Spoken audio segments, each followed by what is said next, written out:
Good afternoon,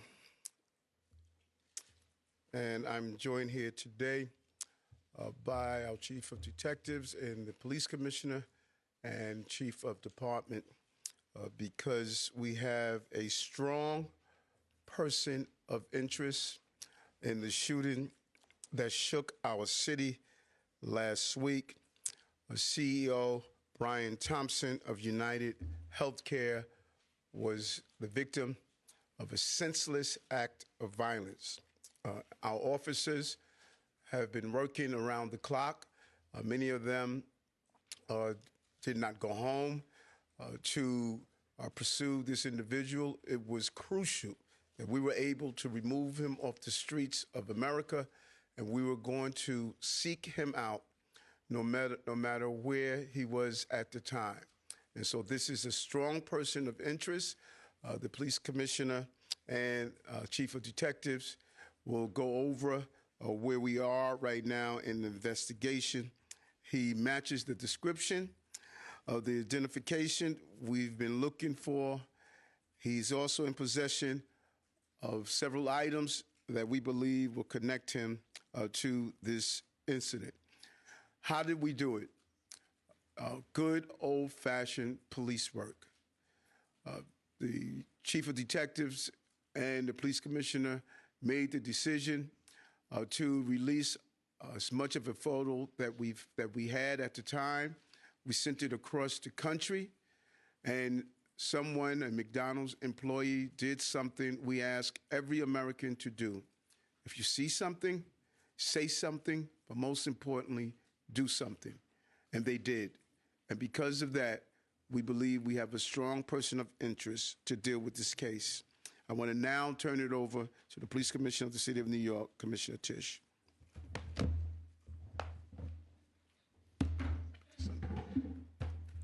Thank you, Mayor. Good afternoon, everyone. Earlier this morning in Altoona, Pennsylvania, members of the Altoona Police Department arrested Luigi Mangione, a 26-year-old male, on firearms charges. At this time, he is believed to be our person of interest in the brazen, targeted murder of Brian Thompson, CEO of UnitedHealthcare, last Wednesday in Midtown Manhattan.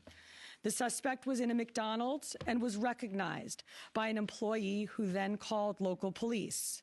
Responding officers questioned the suspect, who was acting suspiciously and was carrying multiple fraudulent IDs as well as a U.S. passport. Upon further investigation, officers recovered a firearm on his person as well as a suppressor, both consistent with the weapon used in the murder. They also recovered clothing, including a mask consistent with those worn by our wanted individual. Also recovered was a fraudulent New Jersey ID, matching the ID our suspect used to check into his New York City hostel before the shooting incident. Additionally, officers recovered a handwritten document that speaks to both his motivation and mindset. NYPD detectives are en route to Pennsylvania as we seek to interview the subject further. This apprehension is thanks to the tireless work of the greatest detectives in the world and, of course, the strong relationships we have with our local law enforcement partners. On every level, local, state, and federal, we all serve the same public safety mission. And this case, which captured the attention of an entire nation, is another example of how connected we are and how important it is to work together, share information, and pursue every lead.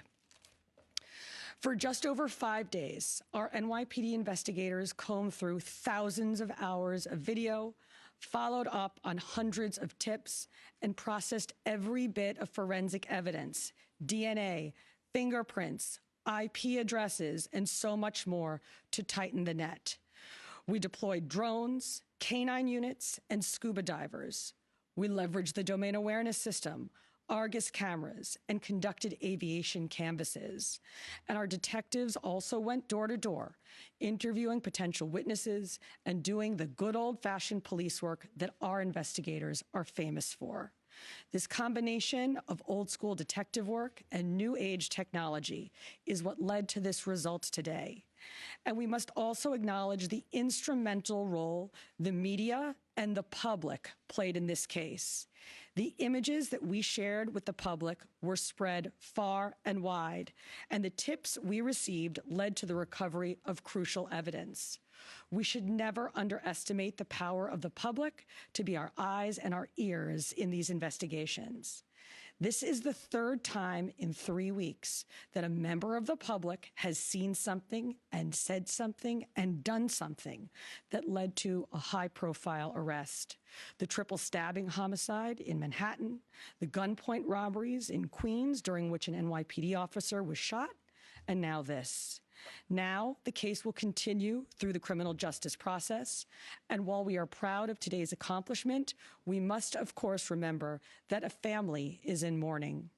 I want to again extend my sympathies to Brian's family, his co-workers, and all who knew him. Finally, I want to thank the women and men of the NYPD, especially our Detective Bureau personnel, with a strong assist from our intelligence analysts. We also thank the SAC of the FBI's Criminal Investigative Division, Leslie Rodriguez-Bekshies. And I want to commend the staff of the Manhattan DA's office, and especially DA Alvin Bragg.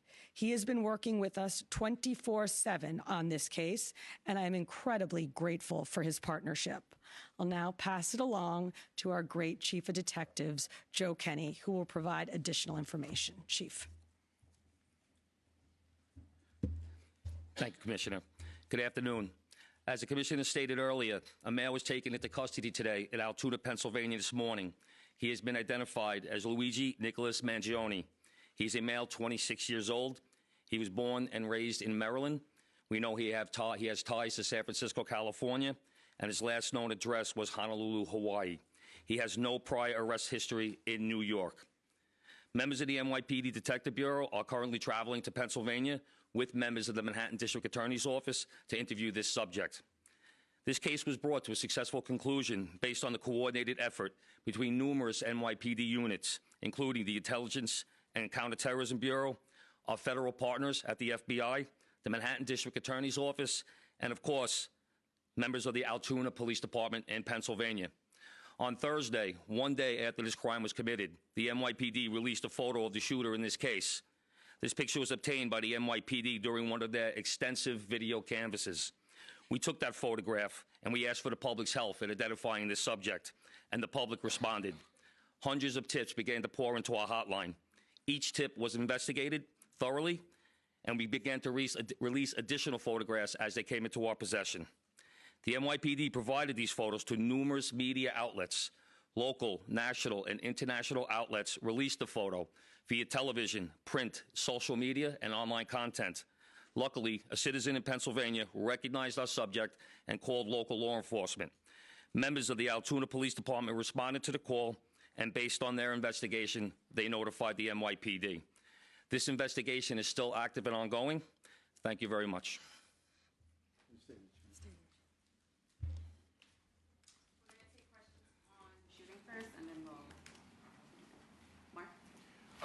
I had a couple questions about the document that he was found in possession with. Can you go a little bit more in depth about those motivations that you mentioned? Was that CEO specifically named in that document? Was there anything more about him wanting to go after others? And also in that document, was there any indication that explains as how the level of detail that he went into killing him? Like, is there anything? Like I said, that document is currently in the possession of the Altoona Police Department as part of their investigation. But just from briefly speaking with them, we don't think that there's any specific threats to other people mentioned in that document. But it does seem that he has some ill will toward corporate America. Over here, sir. MJ? Chief, was the suspect wearing a mask at the time he was spotted in the McDonald's? And also, criminal cases often have a linchpin. Can you point to a single linchpin that helped crack this case? There's numerous linchpins in this case, in the fact that we've recovered an enormous amount of forensic evidence, an enormous amount of video, and once again, with your help and the public's help. So I really couldn't put it on one thing, but If I had to, it would be the release of that photograph from the media. Dean? You said he had a passport on him. Do you believe he was trying to flee the country? And also, are you still looking for any evidence in Central Park in regards to the bike? We had divers in the water yesterday that came up negative results. The passport, we don't believe that he was planning on doing any traveling at this time. We don't think at this point in our investigation, we don't think he was trying to flee the country.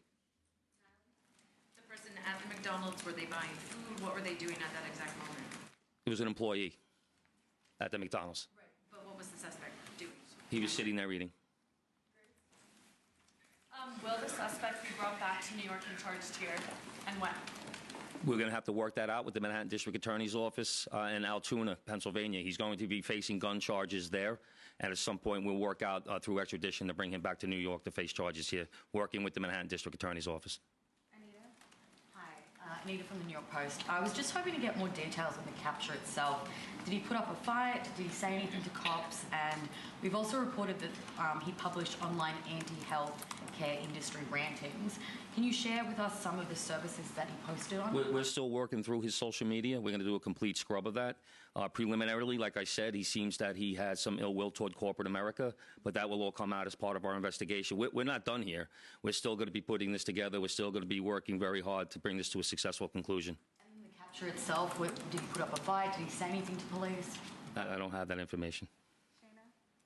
Oh, sorry. Can you elaborate on how he got there, the path he took from Port Authority and on the George Washington Bridge to Altoona, PA? Same thing. This just happened this morning. We'll be working, backtracking his steps from New York to Altoona, Pennsylvania. I was going to ask if you knew anything, if he took a bus to Philadelphia first and then somehow got to Altoona. But We're still working on that. We're still working through that. Britain, is there any indication that anybody else was helping him from the inside, as far as tracking the CEO's movements? Once again, we're still working this investigation very hard. It's not at its conclusion yet. That could come out during our investigation, but as of right now, we have no indication that that took place. Chief, did he have any weapons or anything like that with him when he was arrested? He was in possession of a ghost gun that had the capability of firing a 9mm round and a suppressor. Can you get into a little bit about the technical aspects of the investigation? I know you deployed an unprecedented amount of technology. You also activated the Sentry program through Intel. Can you talk about how that is going to play into actually building the case as far as cell phone and all of the other technical aspects of what you've done? In this case, it really came down to technology was the use of drones in Central Park, and really comes down to the video canvas that we did. We used every source of video that we could collect, hundreds and hundreds and hundreds of hours from hundreds of sources, and that helped bring this to where we are right now. The gun is it believed to be the gun he used in the shooting? And there was some talk that it was a veterinarian type gun. Is that accurate? No, as of right now, the information we're getting from Altoona is that the gun appears to be a ghost gun. May have been made on a 3D printer. The capability of firing a 9mm round, obviously that will come out during our ballistics testing. Oliver? Yeah, Oliver Barnes from the Financial Times. Do you have any indication how long this handwritten, is it a handwritten manifesto that you found on the suspect? And then also whether or not he put it online at all? Don't know if it's online. As of right now, it's a handwritten 3-page document. Chief, does he have ties to that area, and was he someone who you knew by name before his arrest? We believe he may have attended college in Pennsylvania, but like I said earlier, he has ties to Maryland and California and Hawaii. And you knew him by name before today. Was his name on your radar? Excuse me? Was his name on your radar? Was he someone who you had been looking into before his arrest? No, we did not have his name prior to today. Brent, sorry. Does he have any prior arrests? I know there were none for New York City, but is there any prior arrests anywhere else in the country? We have not come across any arrests in the country. Chief, hi, how are you? On two things. On the ghost gun, is it something you're going to be looking into to see if he made it himself? And can he make that himself? Or would he have to buy the gun the way it was? No, once again, that'll be part of our investigation as we follow up. I mean, obviously he's going to face murder charges, but is there any chance that he could face any other charges because he was targeting the CEO and because of his writings and other things that we're now finding on him? Potentially federal charges or That other determination will be made by Alvin Bragg. Yes, what connections does he have in Pennsylvania that you know of, and are they in Altoona specifically? We believe he attended college in Pennsylvania. Does he know anybody in Pennsylvania? Wouldn't be able to tell you that. All right, we're going to take one more question from Shooting Marla, and then we're going to go.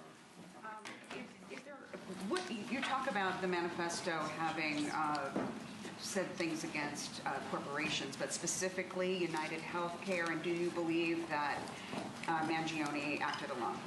We believe at this point, our investigation is leaning toward he was acting alone.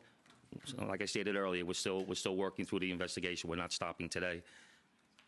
And as far as the manifesto, like I said, I don't have the complete details of that. It's in the possession of the Altoona Police Department. We're going to shift to opt-out. Yep. Good job, Chief. Commissioner?